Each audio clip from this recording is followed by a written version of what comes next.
আপোনালোকৰ মাজলৈ লৈ আহিলোঁ এটা ভাল লগা কাহিনী ঘৃণাৰ ফল আৰু ভগৱানৰ ন্যায়।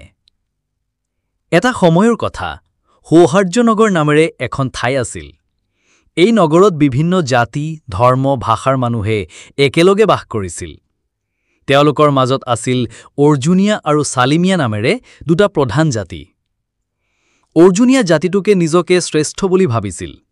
সিহঁতে চালিমিয়াসকলক তুচ্ছ দৃষ্টিৰে চাইছিল।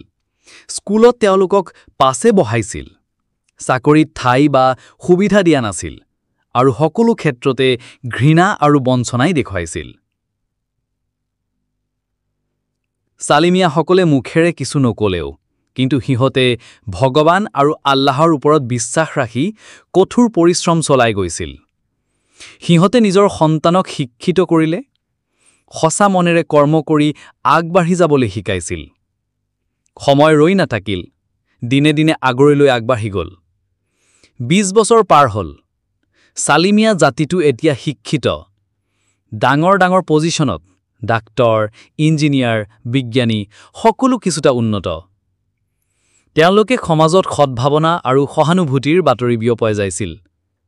আৰু অৰ্জুনীয়া জাতিটো, যিয়ে ঘৃণাত ডুবি আছিল, সিহঁতৰ মাজত বিবাদ, অলসতা আৰু বিভাজনৰ বাবে উন্নতিৰ ৰাস্তা হেৰুৱাই দিলে।